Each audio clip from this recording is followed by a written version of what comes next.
이삭이 에서에게 대답하여 이르되 내가 그를 너의 주로 세우고 그의 모든 형제를 내가 그에게 증거로 주었으며 곡식과 포도주를 그에게 주었으니 내 아들아 내가 내게 무엇을 할 수 있으랴. 네, 내 아들아 내가 내게 무엇을 할 수 있으랴 라는 제목으로 오늘 말씀 나누도록 하겠습니다.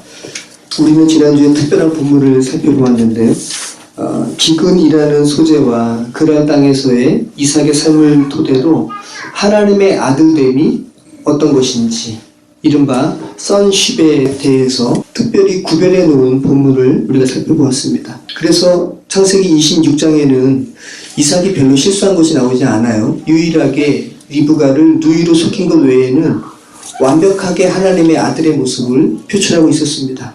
오늘은 다시 이삭이 인간적인 모습으로 되돌아가요. 그래서 26장은 굉장히 특별하게 하나님의 아들됨은 어떤 존재인지 이렇게 구별해 놓은 본문이라는 겁니다.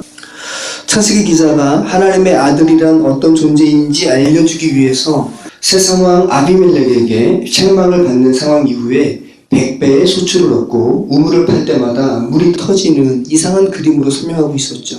또 하나님의 아들됨을 예표하는 인물로 나오는 이삭은 세상과 다투지 않았어요. 세상은 눈에 보이는 우물에 집착하지만 하나님의 자녀는 겉모습의 우물 너머에 생수의 근원이 누구인지 알기에 세상과 다툼을 하지 않고 기꺼이 양보하는 모습을 보여주고 있었습니다. 그런 그를 세상이 결국은 굴복했죠. 세상왕 아비멜렉, 그죠? 그리고 군대장관 비골의 의미가 뭐라고요? 대변인이라고요. 모든 것의 이익, 모든 사람들의 이익. 그러니까 세상의 이익을 대신해서 비골이 당신이 섬기시는 하나님께서 진정한 왕이시군요 라고 비골도 그렇게 고백을 하는 거예요. 아비멜렉도 고백하고, 그리고 한 사람 더 아비멜렉의 친구, 세상 친구 아우삭이라는 사람까지 함께 와서 이삭과 화친 조약을 맺는 그런 모습을 우리가 보았습니다. 오늘 본문에서는 다시 인간적인 이삭의 모습으로 되돌아가요. 지난 26장이 참 특별한 본문이라는 거죠. 그래서 여러분이 하나님의 아들됨의 모습은 어떤 것일까라고 궁금하실 때 다시 창세기 26장을 보시면 됩니다. 이삭의 나이가 많아 눈이 어두워 잘 보지 못하더니 맏아들 에서를 불러 이르되 내 아들아 하매 그가 이르되 내가 여기 있나이다 하니 이삭이 이르되 내가 이제 늙어 어느 날 죽을는지 알지 못하니 그런즉 내 기구 곧 화살통과 활을 가지고 들에 가서 나를 위하여 사냥하여 내가 즐기는 별미를 만들어 내게로 가져와서 먹게 하여 내가 죽기 전에 내 마음껏 내게 축복하게 하라. 오늘은 이삭이 야곱에게 축복을 하는 말씀입니다. 이삭은 에서를 축복하기 원했지만 영적 실상은 야곱을 축복한 것이죠. 이때 이삭의 나이는 몇 살일까요? 137세예요. 이삭이 결국은 죽는 나이는 180세거든요. 그러니까 결론적으로 임종시하는 축복을 이삭이 43년이나 빠르게 지금 하고 있다는 겁니다. 이삭이 왜 이렇게 빠르게 임종시하는 축복을 하는지 성경은 자세하게 말씀하고 있지 않지만 성경이 이렇게 기록하고 있죠. 나이가 많아 늙어 눈이 어두웠다고. 그래서 신체적으로도 이삭이 노쇠했음을 말하고 있고요. 그리고 이삭의 이복 형제가 누굽니까? 이스마엘이죠. 이스마엘이 137세에 죽어요. 그러니까 지금 이삭의 나이 137세란 말이죠. 몇 해 전에 이삭보다 몇 살이 더 많습니까? 13살인가 더 많죠. 그러니까 13년 전에 이스마엘이 137세에 죽은 그 나이가 되니까 이삭이 자기가 죽을 날이 얼마 안 남았나 이렇게 생각을 한 모양이에요. 근데 실질적으로는 43년 이후에 죽는다고요. 물론 그건 너무 하나님의 섭리가 있는 것이죠. 리브가의 태 속에 있었던 에서와 야곱의 다툼을 두고 하나님께서 말씀하신 큰 자가 작은 자를 섬기리라 라는 말씀을 이삭이 알고 있었다는 것을 우리가 생각을 할 때 오늘 본문 1절에서 4절은 어떤 것을 말씀해 주고 있습니까? 그러니까 이삭은 큰 자 에서가 아닌 작은 자 야곱을 축복해야 된다는 것을 이삭이 알았다는 거예요. 근데 오늘 1절에서 4절 말씀 보면 이삭이 누구를 위해서 축복하길 원해요? 에서를 위해서 축복하길 원한다는 겁니다. 그러니까 어떤 것을 말씀하고 있는 거예요? 지금 이삭이 하나님을 의식한 것이 아니라, 그죠? 인간의 죄성에 다시 매인 사람의 모습을 보여주고 있다는 거죠. 지금 이삭이 에서에게 축복하려는 것이 인간적인 이삭의 연약함에 기인한 것이라는 사실을 지난주 본문의 마지막 부분에서 힌트하고 있었어요. 창세기 26장 34절로 35절 말씀이죠. 에서가 40세에 해쪽 속 부에리의 딸 유딕과 해쪽 속 엘론의 딸 바스맛을 아내로 맞이하였더니 그들이 이삭과 리브가의 마음에 근심이 되었더라. 그죠? 우리가 계속 살펴본 말씀인데, 언약의 자손들은 누구에게 가서 신부를 맞이합니까? 친족에게 가서. 고해제도 말씀을 드렸잖아요.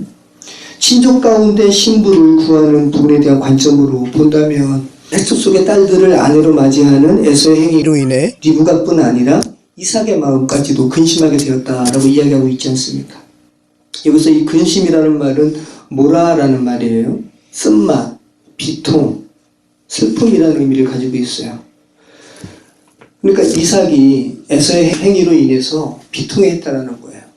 가나안 딸들을 아내로 맞이하는 이 에서의 행위로 인해서 이삭이 비통했다는 겁니다. 그럼에도 이삭은 장자를 우선하는 인간 전통을 따르는 연약함을 극복하지 못하고 있어요. 하나님의 언약을 계속 신뢰해야 되는데 그러지 못하고 있다는 겁니다. 인간 전통을 따르는 이삭의 모습은 결국은 누구를 위하는 모습입니까? 결국은 자기를 위하는 거예요. 이삭 자신을 위한 겁니다. 아주 이기적인 것입니다. 죄성 가득한 모습이에요. 그러니까 에서를 위한 축복을 언급하면서 정작 이삭 자신을 언급하는 1인칭이 굉장히 많이 나오고 있어요. 7번이나 나옵니다. 내 아들아, 이제 내가 나를 위하여 내가 즐기는 별미를 내게로 가져와 내가 죽기 전에 내 마음껏 내게 축복하게 하라. 그죠? 예전에 일기 쓸 때 보면 1인칭 쓰지 말라 그랬잖아요. 유치한 거예요. 그죠? 지금 이삭이 그런다고요. 하나님의 나라, 하나님의 언약을 언급하는 것이 아니라 다 나예요. 다 나. 죄성 가득한 자기 모습이란 말입니다. 온통 이삭 자신, 하나님이 아닌 자신을 위하는 연약한 모습을 보이고 있다는 거예요. 이삭은 이런 모습을 가지고 있고, 또 장자권과 관련해서 하나님의 약속을 의지하는 것이 아니라 개인적인 죄성의 메인 모습을 이삭 말고 또 누가 보여주고 있습니까? 리브가도 마찬가지. 리브가도 남편 이삭처럼 장자권과 관련해서 야곱에게 말하는 과정 가운데 1인칭이 무려 8번이나 사용되고 있어요. 리브가나 이삭이나 뭐 하다라는 거예요? 똑같다라는 거예요. 6절부터 14절 말씀에 리브가가 아들 야곱에게 아버지를 속이라고 이야기하는 과정 가운데 1인칭이 몇 번 나오는지 한번 보세요. 6절 말씀 보면 후반부에 내 형 에서에게 말씀하시는 것을 내가 들으리. 자, 8절 말씀 보면 야곱 보고 뭐라 그래요? 내 아들아, 내 말을 따라 내가 내게 명하는 대로. 그래서 3번 나오죠. 9절 말씀 보면 염소새끼 2마리를 내게로 가져오면 내가 그것으로 너의 아버지를 위하여 그가 즐기시는 별미를 만들리니. 이렇게 말씀하다가 13절 말씀 보면 내 아들아, 너의 저주는 내게로 돌리리니 내 말만 따르고. 이삭과 리브가가 똑같다는 거예요. 그렇다면 여러분, 야곱은 어떻습니까? 아브라함에게 약속한 하나님의 언약이 이삭을 거쳐서 자신에게로 흐르는 당사자죠. 야곱은. 그런데 오늘 야곱의 행위를 보면 전혀 장자권의 축복을 받을 만한 인물이 아니었음을 우리가 알 수 있죠. 장자의 복이 귀한 것임을 알고, 베코라라 그랬죠.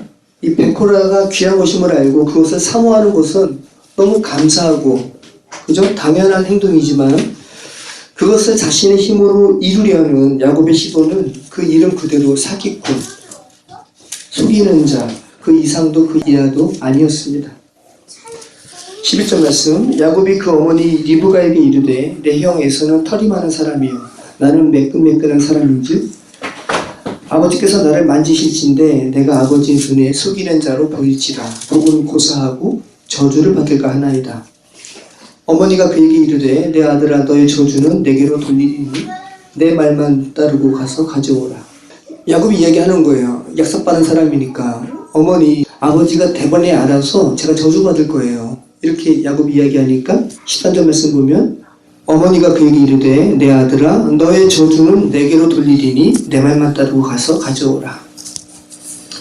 야곱이 받은 저주를 어머니가 자신이 받겠다고 하잖아요. 무슨 말입니까? 야곱이 자신의 저주를 어머니가 받을 수 있다는 사실을 야곱이 인지했다는 거죠. 그럼에도 아버지를 속이는 일을 야곱이 어떻게 해요? 진행을 해요.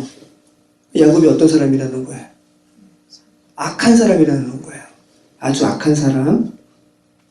그래서 훗날 자신의 아들 요셉이 총리로 있는 애굽의 바로 왕을 아련하죠. 거기서 자신의 삶에 대해서 뭐라고 이야기합니까? 악한 자라고 이야기해요.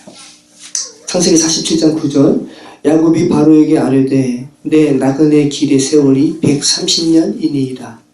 내 나이가 얼마 못 되니 우리 조상의 나그네 길의 연주에 미치지 못하나 험악한 세월을 보내었나이다 하고, 여기서 험악한 세월이라고 표현되는 이 말은 정확하게 말하면 악한 세월이에요. 그러니까 창세기 기사에서 하나님이 세상을 창조하시고 좋으셨다라는 구절이 나오잖아요. 토부. 이 선함의 반대말이 라거든요. 이거예요. 악하다. 라. 사악함입니다. 우리말 성경이 나의 130년 나그네 세월이 험악한 세월입니다 라고 표현하니까 조금 겸손한 것처럼 그 뉘앙스가 약화된 감이 없지 않은데 실질적으로 제 삶은 악했어요 라고 말하는 겁니다. 야곱은 정확하게 자신의 삶이 하나님과 사람들을 속이는 악한 시간, 라의 시간을 살았다고 말하고 있어요.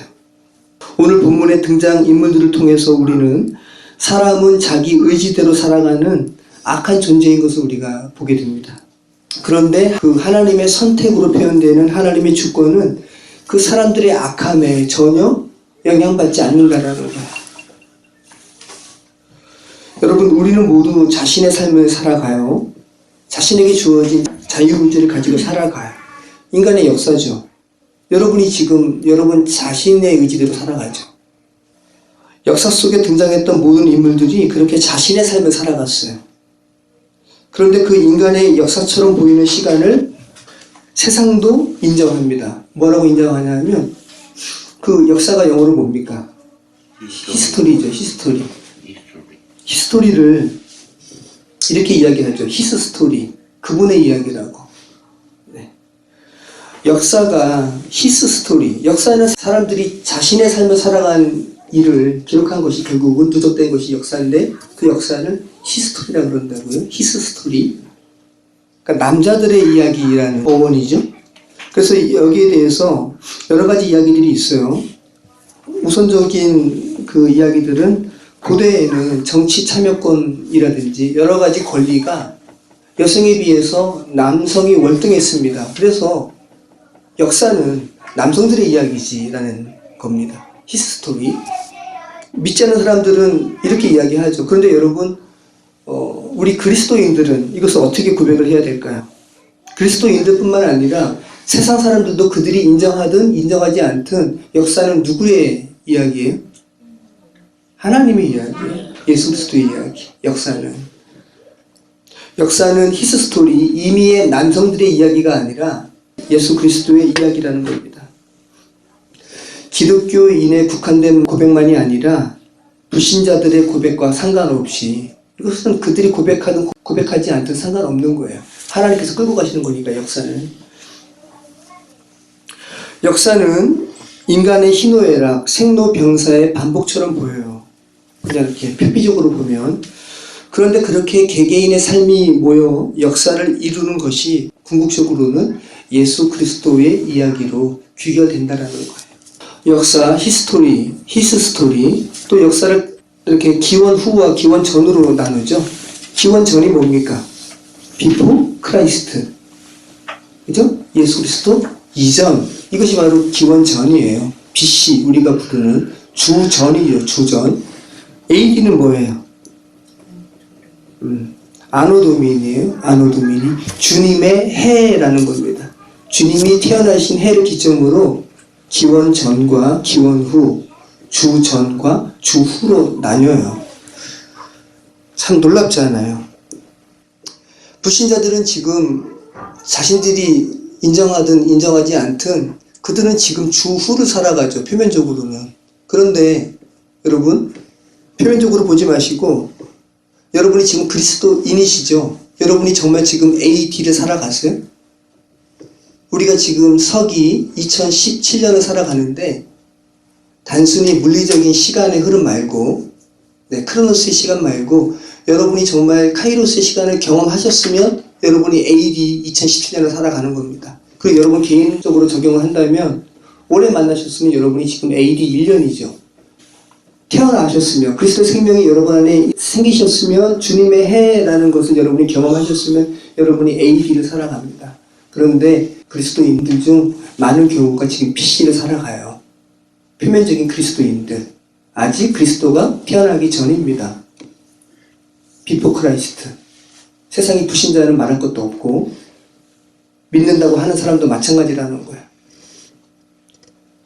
하나 더 이야기하면 여러분이 정말 AD로 지금 태어나셨다. 그럼 여러분이 지금 어른이십니까? 성경은 아이에 대해서, 영적으로 아이에 대해서, 영적으로 어른에 대해서 성경이 계속 언급하고 있는데 바울은 고린도전서에서 내가 어린아이의 일을 뭐 했다고 이야기하죠? 버렸다고 이야기하죠. 성경은 계속해서 영적으로 성숙함에 대해서 이야기해요. 그리고 영적인 아이가 있다고 이야기하고 우리가 물리적인 교회를 수십 년 다닌 것이랑 여러분의 영적 성숙이랑 전혀 관계없다라는 거예요. 여러분 자신을 한번 생각해 보세요. 아이인지 어른인지 아니면 BC인지 정말 AD가 맞는지 한번 생각해 보시란 말씀입니다. 어른은 아이랑 전혀 다릅니다. 분명히 다르죠. 오늘 본문으로 가서 리브가나 이삭이나 야곱이나 에서 모두 인간 군상들의 모습을 그대로 투영하고 있어요. 어느 누구도 하나님의 은혜를 받을 만한 조건이 없는 사람들이라는 거예요. 단지 하나님의 주권적인 은혜가 야곱을 덮어버린 겁니다. 그것을 성경 기자는 선택이라는 말로 표현하고 있어요. 야곱이 얼마나 사악한지 한번 보시죠. 리브가가 집안 자기에게 있는 그의 맏아들 에서의 좋은 의복을 가져다가 그의 작은 아들 야곱에게 입히고 또 염소 새끼의 가죽을 그의 손과 목에 매끈매끈한 곳에 입히고 자기가 만든 별미와 떡을 자기 아들 야곱의 손에 주니 야곱이 아버지에게 나아가서 내 아버지여 하고 부르니 이르되 내가 여기 있노라. 내 아들아 내가 누구냐? 야곱이 아버지에게 대답하되 나는 아버지의 맏아들 에서로소이다. 아버지께서 내게 명하신 대로 내가 하였사오니 원하건대 일어나 앉아서 내가 사냥한 고기를 잡수시고 아버지 마음껏 내게 축복하소서. 이삭이 그의 아들에게 이르되 내 아들아 내가 어떻게 이같이 속히 잡았느냐? 그가 이르되 아버지 하나님 여호와께서 나를 순조롭게 만나게 하셨음이니이다.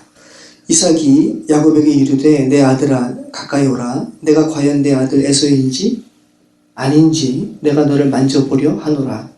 야곱이 그 아버지 이삭에게 가까이 가니 이삭이 만지며 이르되 음성은 야곱의 음성이나 손은 에서의 손이로다 하며 그의 손이 형 에서의 손과 같이 털이 있으므로 분별하지 못하고 축복하였더라.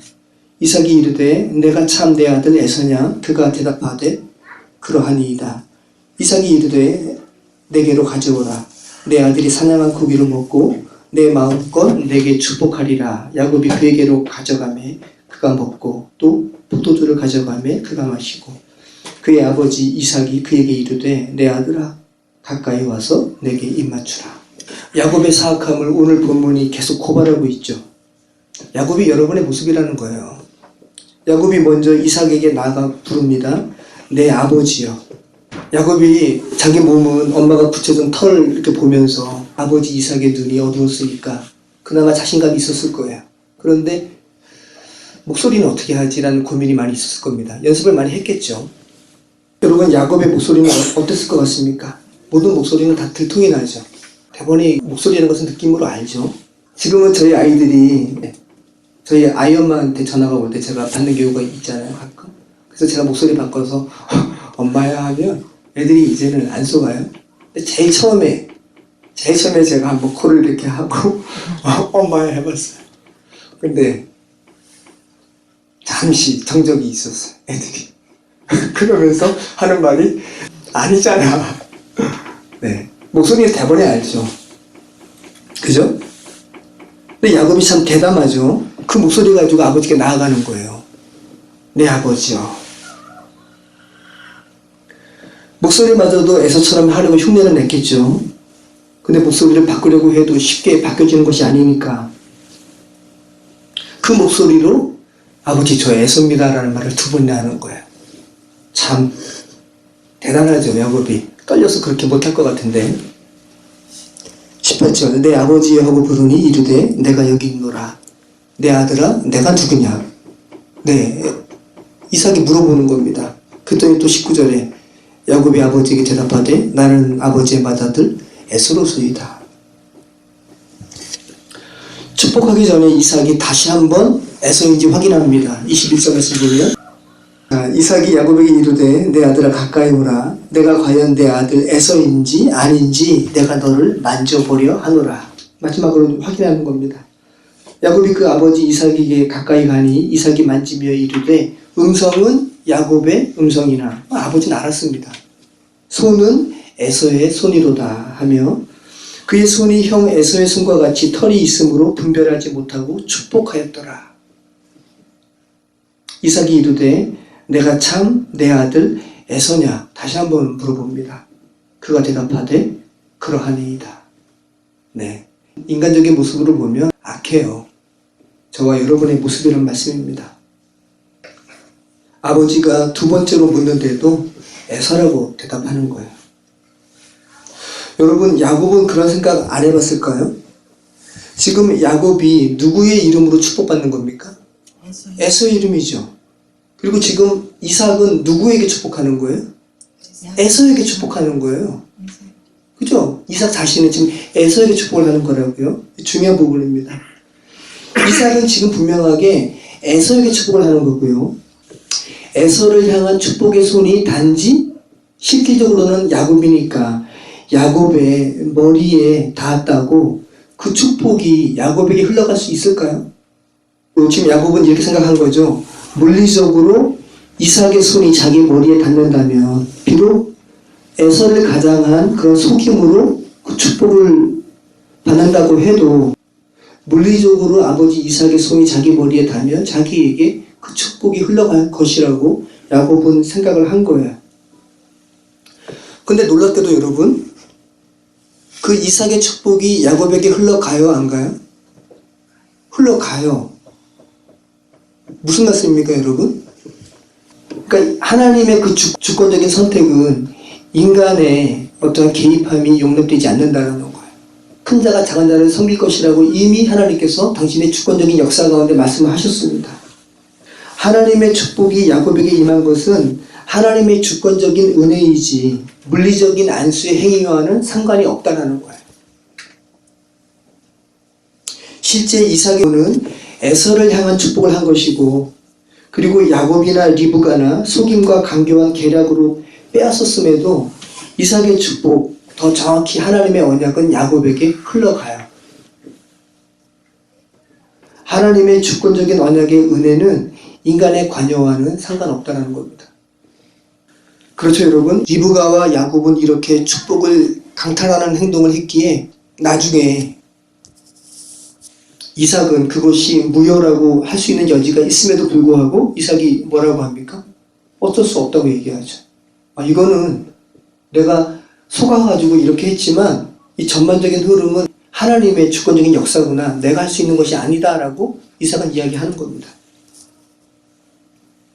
여러분 한번 생각해 보십시오. 이삭의 입장에서 한번 생각을 해보세요. 이삭이 눈이 밝았으면, 눈이 어둡지 않고 눈이 밝았으면 오늘 본문에 이 같은 일이 일어났을까요?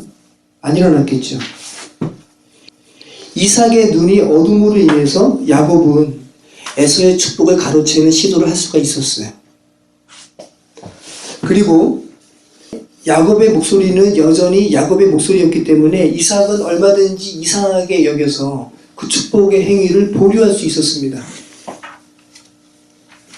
하지만 이삭 그 자신이 에서를 사랑하고 에서를 축복하고 싶은 마음이 너무나 강했기 때문에 목소리가 이상하네 라는 것에도 불구하고 그냥 축복해 버리는 거예요.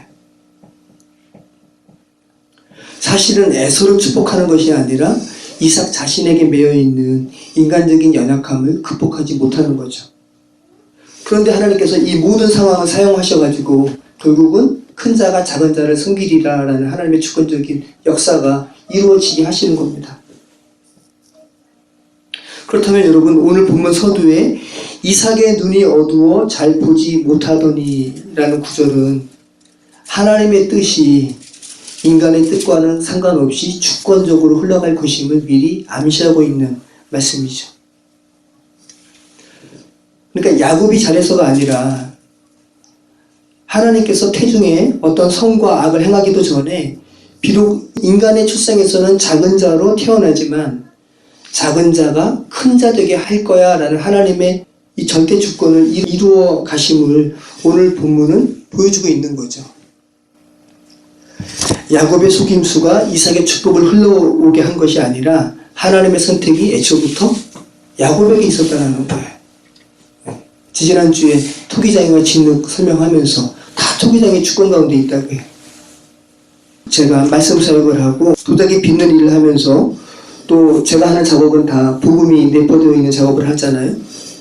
작업하면서 저도 스스로에게 계속 질문하는 거예요. 왜 나는 여기 이곳에서 목회를 할까? 왜 그리고 나는 작업을 하는데 이런 작업을 할까? 그리고 제 삶에 미술을 먼저 하게 하신 것도 도예를 전공했지만 먼 훗날 노인이 되어서 하는 게 아니라 지금 복음 전하는 이 상황 가운데서 함께 병행하게 하시는 것.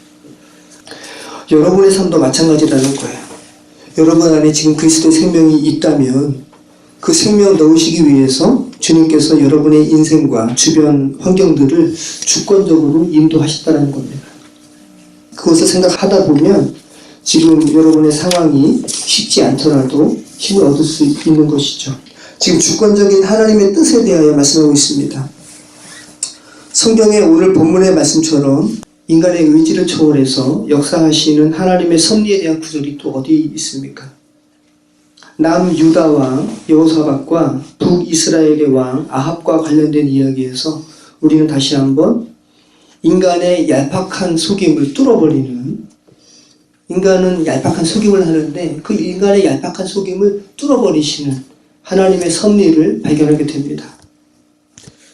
유다와 이스라엘이 연합을 이루어서 아람과 전쟁을 하게 되죠. 근데 전쟁터에 들어가기 전에 이스라엘의 왕 아합이 유다 왕 여호사밧 왕에게 제안을 해요. 자신은 변장하고 전쟁터에 들어갈 테니 여호사밧 당신은 왕복 그대로 입고 우리 전쟁터에 참여하자라는 겁니다. 아합이 참 약삭받은 거죠. 왕의 옷을 입으면 누구나 다 적군이 저기 왕이 있다 하면서 왕을 공격할 거 아니에요. 그러니까 아합이 지혜로운 거예요. 자기는 일반 군사의 옷을 입습니다. 그렇게 그냥 일반 장수, 고위 장수가 아니라 적당한 장수의 옷을 입어요. 전쟁터에서 왕복을 입으면 적의 눈에 잘 띄니까. 그런데 여호사밧 왕은 바보인지 아합의 이 제의를 그대로 받아들여요. 그리고 왕복을 입고 전투에 참여하는 겁니다. 그랬더니 제일 처음에는 아람 왕의 군사들에게 명령을 내리는 거죠. 큰 자나 작은 자나 싸우지 말고 오직 한 사람 이스라엘의 왕하고만 싸우라 그래요. 전쟁은 적의 왕만 처리하면 되는 거야. 다른 적당한 장수들 싸울 거 없이, 에너지 소비할 거 없이 왕하고만 싸워 그러는 겁니다. 그랬더니 아람 군사들이 여호사밧 왕만 공격하는 거예요. 그러니까 여호사밧 왕이 죽을 지경에 이르렀습니다. 하나님께 도움을 요청하죠. 소리 지르고. 하나님께서 감동시키셔가지고 아람 군사들이 여호사밧 왕을 떠나가게 합니다. 그런 가운데 아람 군사 한 사람이 무심코 활을 당겨요. 우연히 활을 당기는 거예요. 여러분, 옛날 전쟁터에서 경황이 없잖아요. 어떻게 한 사람 한 사람 활을 당겨가지고 쏩니까? 그냥 쏘는 거예요. 무작정 하늘에. 여러분 영화 보시면 아시잖아요. 활 쏴 그러면은 무조건 당겨가지고 하늘로 그냥 쏘는 거 아닙니까? 현대 전쟁도 마찬가지예요. 사격 연습을 할 때나 겨눠가지고 총을 쏘는 거지 실제 전투에서는 저격수 말고는 그대로 이렇게 총을 쏘는 거죠.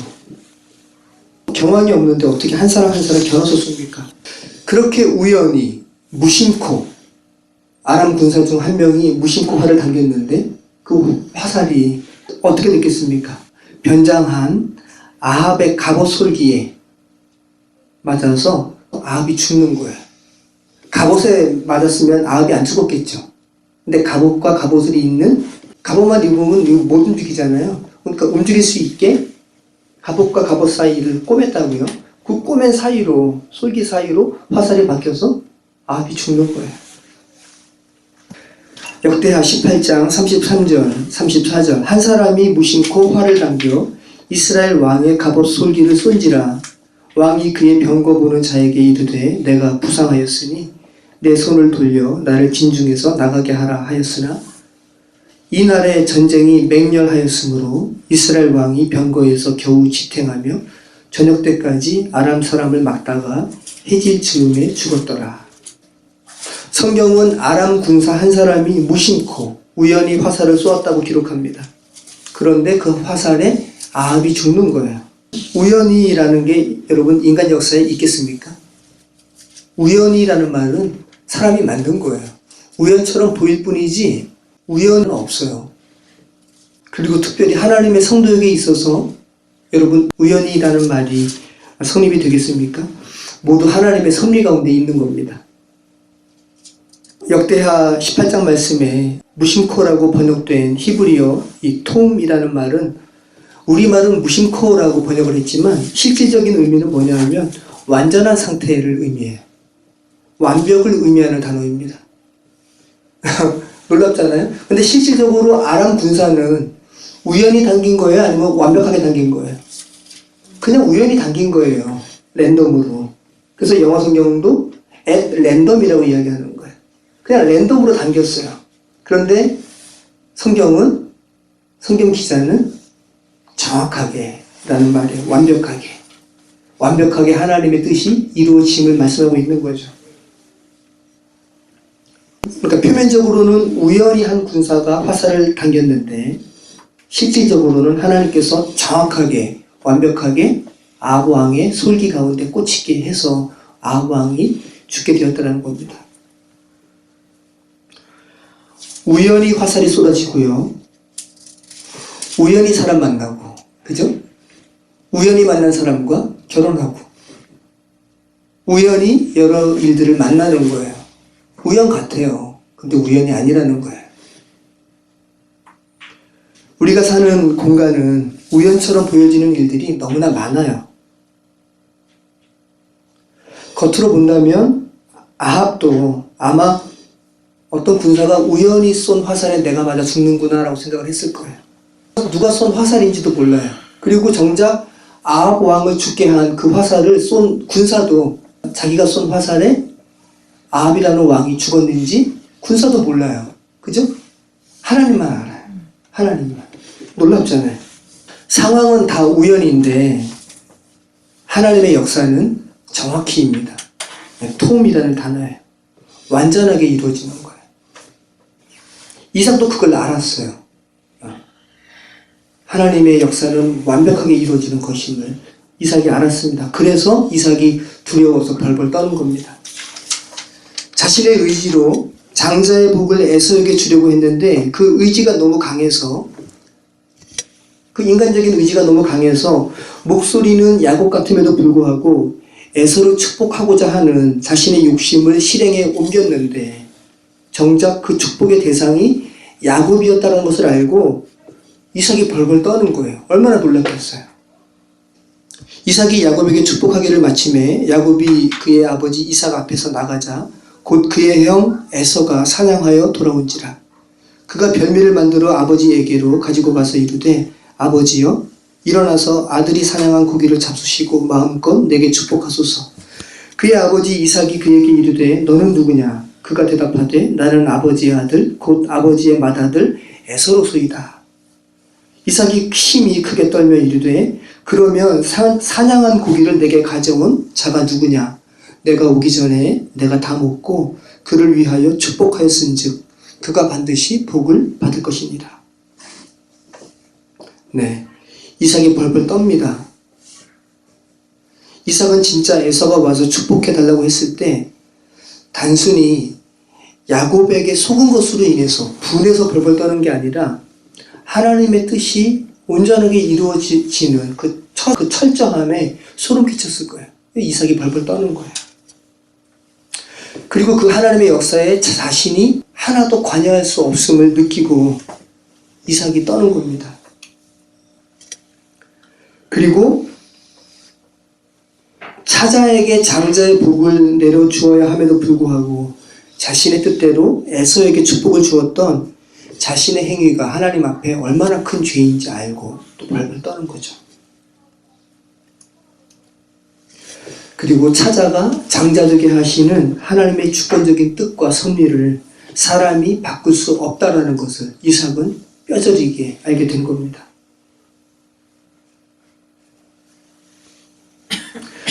그래서 자신은 분명하게 에서를 향해서 축복을 했지만, 그래서 단순히 야곱은 물리적인 접촉을 받은 거에 지나지 않지만 인간적으로 생각할 때는, 그런데 실질적으로 하나님의 그 주권적인 그 장자의 복은 야곱에게 흘러가게 하심을 지금 이삭이 뼈저리게 느낀 거죠. 그래서 여러분, 이삭이 소리내어서 울며 자기에게도 축복해 달라고 하는 에서의 청을 거절하는 거예요.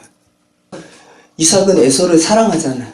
그러니까 울면서 에서가 제게도 축복할 복이 남아있지 않습니까? 좀 주십시오라고 할 때 줄 수 있단 말이죠. 근데 이제 이삭은 그러지 못하는 겁니다. 설교의 제목으로도 삼은 구절이죠. 34절 말씀이죠. 우리 한번 같이 읽어보겠습니다. 에서가 그의 아버지의 말을 듣고 소리내어 울며 아버지에게 이르되 내 아버지여 내게 축복하소서, 내게도 그리하소서. 이삭이 이르되 내 아우가 와서 속여 내 복을 빼앗았도다. 그러면서 뭐라 그럽니까? 37절 말씀. 이삭이 에서에게 대답하여 이르되 내가 그를 너의 주로 세우고 그의 모든 형제를 내가 그에게 종으로 주었으며 곡식과 포도주를 그에게 주었으니 내 아들아 내가 내게 무엇을 할 수 있으랴. 네, 이삭은 뼈저리게 알았어요. 하나님의 주권적인 섭리 가운데 인간 자신이 개입할 수 있는 것은 하나도 없다라는 것을. 내가 너에게 무엇을 할 수 있으랴. 아무것도 없다라는 거죠. 아버지 그 이름대로 야곱은 속이는 자 아닙니까? 사기꾼입니다. 아버지가 속아서 축복한 것이니 효력이 없어요 라고 에서가 이야기합니다. 제게도 축복해 주세요 라고 이야기하는 거예요. 그렇게 말하면서 소리 높여 우는 에서의 소리를 듣고 이삭의 마음이 얼마나 아팠겠어요. 그럼에도 그래 너에게도 축복해 줄게 라고 하지 않는 거예요. 그럴 수 없다라는 것을 이삭이 분명히 알았기 때문입니다. 내가 내게 무엇을 할 수 있으랴. 에서야 장자의 복과 관련해서, 베코라와 관련해서 내가 내게 할 수 있는 것이 아무것도 없다. 그것은 하나님의 주권적인 영역에 속한 것이야 라고 말하는 거죠. 이것은 장자권과 관련해서는 인간의 속임수나 인간적인 사랑이나 인간적인 그 어떤 영향력도 발휘될 수 없는 하나님의 주권이라는 것을 이삭이 에서에게 이야기하는 거죠. 그럼에도 재차 축복해달라는 에서에게 이삭이 마지못해 말해요. 그런데 가만 보면 이삭이 에서에게 이야기하는 것은 축복이 아니라 영적 현실을 깨우쳐주는 것에 불과합니다. 39절 말씀. 그 아버지 이삭이 그에게 대답하되 내 주소는 땅의 기름짐에서 멀고 내리는 하늘 이슬에서 멀 것이며 너는 칼을 믿고 생활하겠고 내 아우를 섬길 것이며 내가 내 힘을 벗을 때에는 그 멍에를 내 목에서 떨쳐버리리라 하였더라. 네, 축복이 아니죠? 에서야 너의 주소, 모사보라는 단어예요. 너의 터, 너의 위치, 너의 자리, 너의 상황은 이라는 말이에요. 여러분 주소를 찾아가면 그 주소에 무엇이 위치해 있는지 정확히 알 수가 있죠. 그래서 주소가 있는 거잖아요. 에서야 너의 영적 현 주소는 여기야. 너는 동생을 섬겨야 돼. 그죠? 이제 이삭은 에서의 정확한 영적 현 주소를 알게 되었고 에서에게 말할 수밖에 없었어요.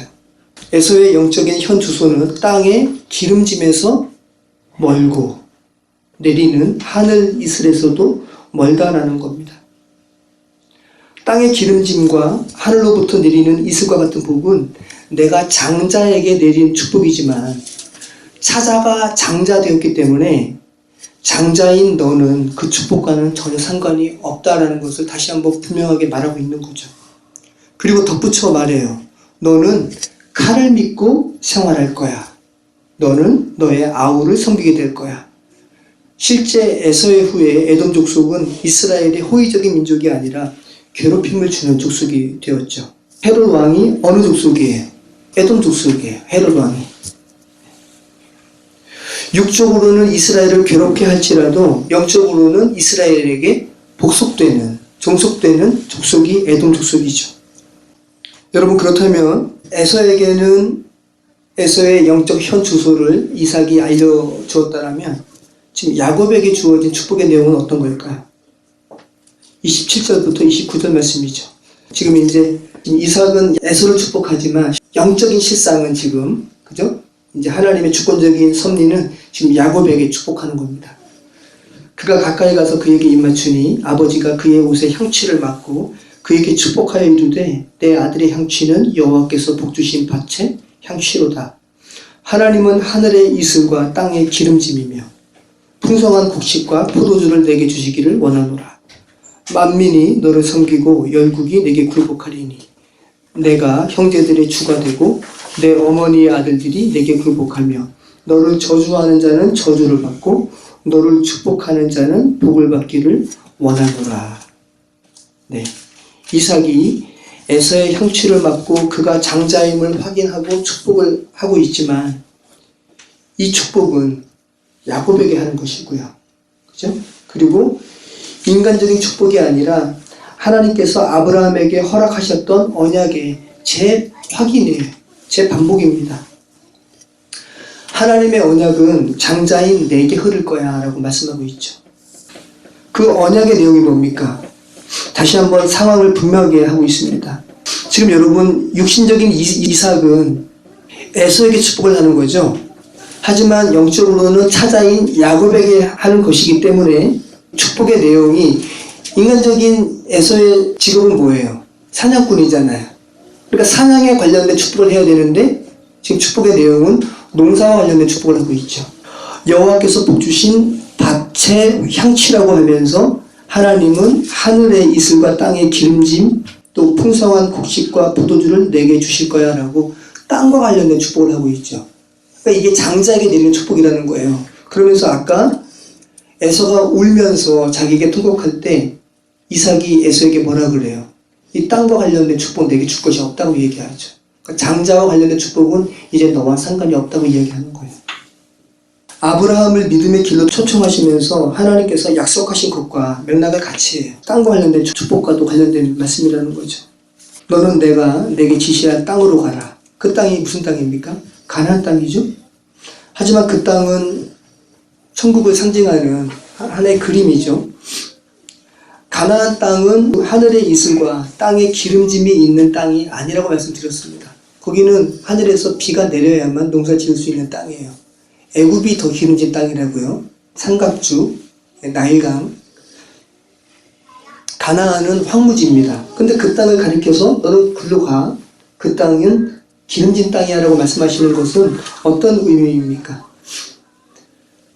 가나안 땅은 하늘에서 비가 내려야만 농사를 지을 수 있는 가뭄의 땅이고 황량한 땅이지만 하나님과 연결됨을 유지할 때 그 척박한 땅은 극복될 거야. 그리고 하나님의 그 축복이 흐르는 기름진 땅이 될 거야 라고 말씀하시는 거죠. 그래서 구약은 하나님의 약속하신 땅을 젖과 꿀이 흐르는 땅이라고 말하고 있는 거예요. 젖과 꿀이 흐르는 땅이라는 표현은 구약에서 무려 20번이나 나와요. 20번이나. 출애굽기, 민수기, 신명기, 여호수아, 예레미야, 그리고 에스겔서에서 젖과 꿀이 흐르는 땅이 20번이나 언급되어 있어요. 이스라엘 백성에게 있어서 하나님께서 인도하시는 땅이 젖과 꿀이 흐르는 땅이라고요. 근데 그 땅이 육신적인 눈으로 보기에는 황량한 땅이라고요. 여러분이 지금 하나님의 인도하신 가운데 있다면 여러분이 지금 밟고 있는 그 땅이 젖과 꿀이 흐르는 땅입니다. 여러분이 지금 어디 별나라에 살고 계신 것이 아니잖아요. 이미 여러분에게 주어진 땅, 그 땅이 젖과 꿀이 흐르는 땅입니다. 죄로 인해서 고통받고 떠나고 싶은 지금 바로 여러분이 살고 있는 그 땅, 저주받은 그 땅이지만 여러분 안에 하나님의 생명이 있다면 젖과 꿀이 흐르는 땅으로 하나님께서 만들어 가신다는 거죠. 그것이 바로 땅에 관한 이삭의 축복인 거예요. 이삭의 축복의 내용 중에 두 번째 내용은 뭡니까? 만민이 너를 섬기고 열국이 내게 굴복하리니 내가 형제들의 주가 되고 내 어머니의 아들들이 내게 굴복하며 너를 저주하는 자는 저주를 받고 너를 축복하는 자는 복을 받기를 원하노라. 네, 통치권, 왕권, 예수 그리스도의 왕됨에 관한 내용입니다. 역시나 아브라함에게 말씀하신 약속과도 맥락을 같이 하죠. 41절부터 굉장히 빠르게 진행되고 있습니다. 그의 아버지가 야곱에게 축복한 후 그 축복으로 말미암아 에서가 야곱을 미워하여 심중에 이르기를 아버지를 곡할 때가 가까웠은즉 내가 내 아우 야곱을 죽이리라 하였더니 맏아들 에서의 이 말이 리브가에게 들리매 이에 사람을 보내어 작은 아들 야곱을 불러 그에게 이르되 내 형 에서가 너를 죽여 그 한을 풀려 하니 내 아들아 내 말을 따라 일어나 하란으로 가서 내 오라버니 라반에게로 피신하여 내 형의 노가 풀리기까지 몇 날 동안 그와 함께 거주하라. 내 형의 분노가 풀려 내가 자기에게 행한 것을 잊어버리거든 내가 곧 사람을 보내어 너를 거기서 불러오리라.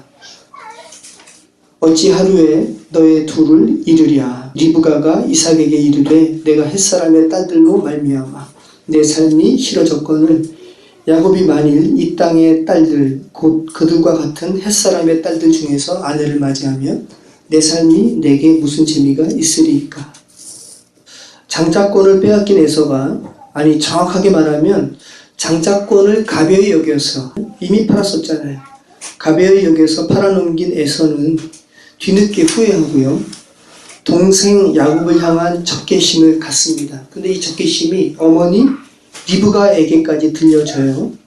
그리고 리브가가 장자의 복을 받은 야곱을 오빠, 친족, 라반의 집으로 보낼 것을 암시하는 내용으로 끝마쳐지고 있어요. 그죠? 장자. 하나님의 장자는 예수 그리스도시죠. 우리가 그분과 연합되는 거예요. 하나님의 언약 가운데 있는 장자는 친족에게서 신부를 맞이하는 거죠. 계속 우리가 살펴왔던 그림입니다. 지금 장자의 축복을 야곱이 받았기 때문에 그 야곱을 자신의 친족이 있는 오빠 라반의 집으로 보낼 것을 암시하고 있죠. 거기서 라헬을 만나고 레아를 만나는 거 아닙니까? 지난주에 살펴본 26장과는 대비가 되죠. 26장 하반절에서는 아까 우리가 살펴본 것처럼 에서가 장자이지만 장자권을 빼앗긴 에서가 친족과 결혼하는 것이 아니라 가나안 땅 사람과 결혼함으로 말미암아 리브가와 이삭에게 근심이 되었다고 그렇게 성경이 말하고 있잖아요. 그런데 이제 장자의 복을 받은 야곱은 친족에게 가서 신부를 맞이할 것임을 암시하고 있는 거죠. 그리고 다음 주부터는 야곱의 이야기가 이제 진행되는 거예요. 오늘 말씀은 인간의 개개인의 삶에 하나님의 주권적인 은혜가 침투해서 인간의 그 시도, 인간의 어떤 행위와는 상관없이 하나님의 뜻만이 온전하게 이루어지는 장면을 우리가 살펴보았습니다. 성경 속의 스토리는 죄로 인해서 죽어있던 뭇 영혼들이 어떻게 예수 그리스도의 생명으로 살아나는 것에 대한 내용이에요. 그리고 그 살아남에 관한 주권적인 은혜에 관한 이야기입니다. 성경의 이야기는 여러분의 이야기예요.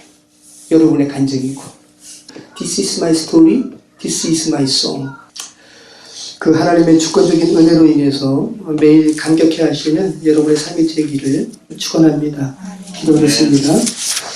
에서를 축복했지만 그 인간적인 이삭의 행위와 상관없이 하나님의 주권적인 뜻, 사자를 장자되게 하시는 하나님의 그 역사가 온전히 이루어지는 것을 우리가 보았습니다. 우리는 세상을 우연히 사랑한다고 이야기하지만 모든 것은 우연히 이루어진 것이 없음을 고백합니다. 여호와 하나님, 우리의 모든 삶을 주님의 주권적인 은혜로 빚으셔서 우리와 관계된 모든 사람들이 그리스도의 생명을 가지고 새롭게 태어나는 그런 귀한 그리스도의 역사가, 그리스도의 이야기가 우리의 생애에도 펼쳐질 수 있는 우리의 삶 되게 하여 주옵소서. 예수 그리스도 이름으로 기도합니다.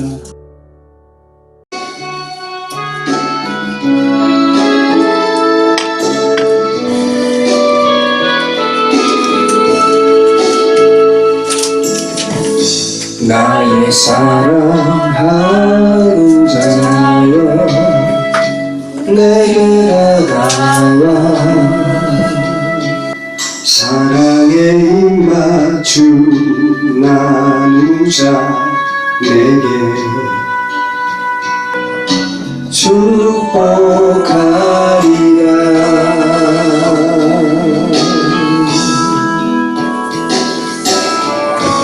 나의 사랑하는 자여 주를 닮아서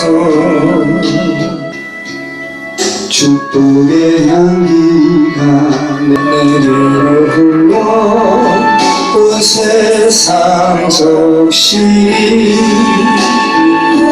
너를 회하는다 해함을 잊고 너를 축복하는가.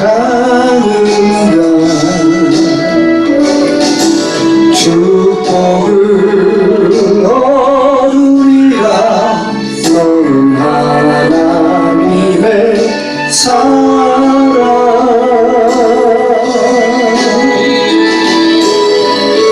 너는 사랑스러운 주의 축복. 너의 향기로운 주의 약속. 너를 통해 하나님의 언약이 성취되리. 너는 마른 땅에 하늘 이슬. 너는 주님 목에 샘의 축복. 내가 서 있는 땅 영원히 마르지 않으리. 너는 사랑스러운 주의 축복. 너의 향기로운 주의 약속. 너를 통해 하나님의 언약이 성취되리. 너는 마른 땅에 하늘 이슬. 너는 주님 목에 샘의 축복. 내가 서 있는 땅